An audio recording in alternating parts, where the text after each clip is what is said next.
Estamos en Pascua y en todos estos días se repiten en varias ocasiones algunos textos de los Hechos de los Apóstoles en la misa y también de las apariciones de Jesús resucitado. Me quería fijar en la que aparece en varias ocasiones. Al final del Evangelio de San Juan aparece la pesca milagrosa, el último signo que Jesús hace. Pero lo conecto con ese fenómeno que no deja de sorprender, si lo piensas un poco, de la transformación que experimenta Pedro y los demás apóstoles. Pero nos podemos fijar en Pedro en tan pocas semanas.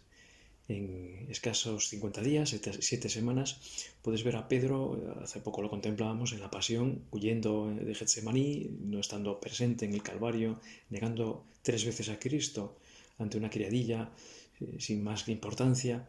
Y sin embargo, después de 7 semanas conviviendo con Jesús resucitado, entendiendo las escrituras como él las explicaba, cayendo en la cuenta de tantas cosas que ya estaban dichas y que ahora podían entender mejor, y con la fuerza sobre todo del Espíritu Santo en Pentecostés, vemos a Pedro enfrentándose al Sanedrín, a las autoridades, haciendo milagros, o sea, el Pedro de la tradición y el Pedro apóstol que bautiza a 3.000 el día de Pentecostés, el que dice delante del Sanedrín hay que obedecer a Dios antes que a los hombres, y el que con alegría sufre la persecución, la cárcel, los castigos físicos que recibe por ser fiel al Señor. Y no puede dejar de hablar, ¿no?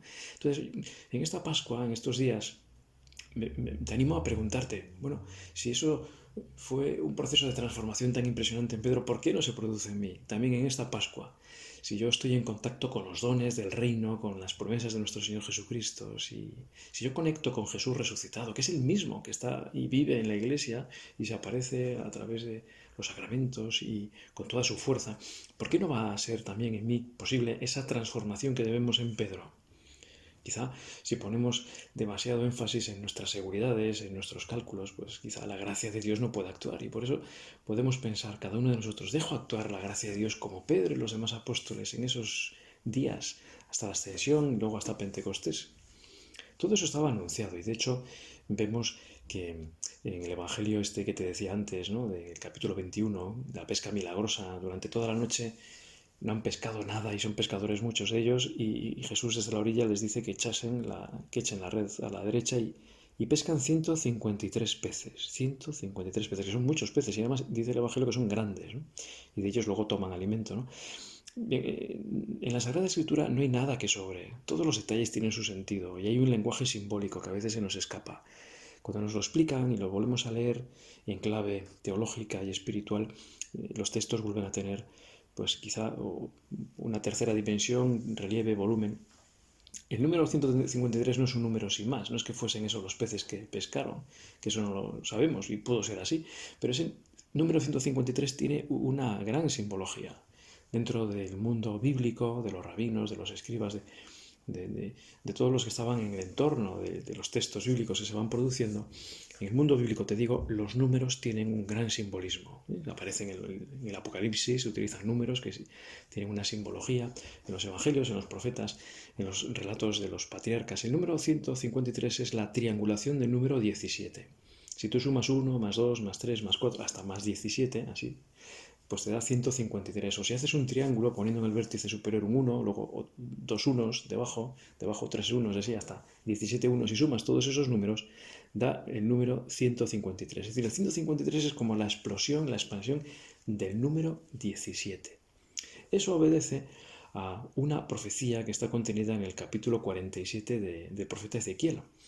Es esa visión grandiosa en la que del umbral del templo de Jerusalén sale agua que va bajando por el torrente Cedrón, y por el torrente Cedrón a través del desierto de Judá va produciendo oasis, árboles frutales, y llega hasta el mar muerto, un mar donde no hay vida, y llegan esas aguas que van desde el templo de Jerusalén y sanean las aguas del mar muerto, y dice el texto que habrá pescadores, mucha pesca abundante desde Engedi hasta Englain. Si sustituyes las letras de esos dos lugares por el valor numérico que tienen, cada letra del alfabeto hebreo tenía un número asignado, pues te da, digamos, leído ya en clave numérica, que desde un punto de la orilla hasta otro, que significa 17 hasta 153, en un sitio que es imposible que hayan peces, habrá tal abundancia de peces que se pescará mucho y habrá tendederos para que los peces sean secados al sol y así luego puedan ser consumidos, ¿no? Bueno, pero ¿entonces qué significa el número 17? Pues seguimos hacia atrás en la Biblia y resulta que las edades de los patriarcas se confeccionan a base de multiplicaciones de 3 números.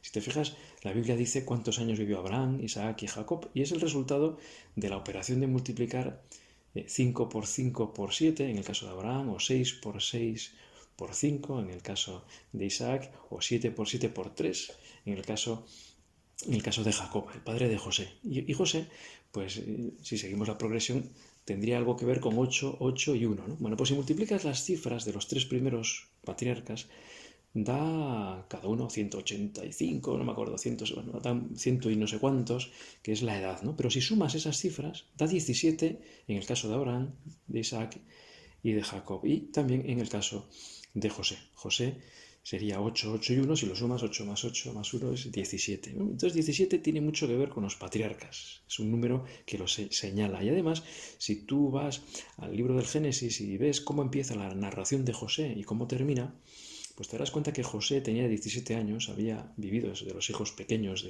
de Jacob o Israel, pues tenía 17 años, había otro hermano más pequeño que era Benjamín, pues cuando tenía 17 años es cuando es traicionado por sus hermanos, que le tenían mucha envidia porque era un hombre sabio que interpretaba sueños y es vendido por unas monedas y lo llevan a Egipto, ¿no? Y allí lo pierde, digamos que lo pierde todo, ¿no? Porque era el hijo preferido de su padre, Jacob. Bueno, pues ya sabemos que esa historia, por la gracia de Dios, se convierte en una gesta en el que a través de, pues no te lo cuento, te animo a que lo leas, al final José acaba siendo el visir del faraón, el que produce en los años de cosecha, pues construye nuevos graneros. Bueno, a través de su administración se multiplican los dones del reino del faraón.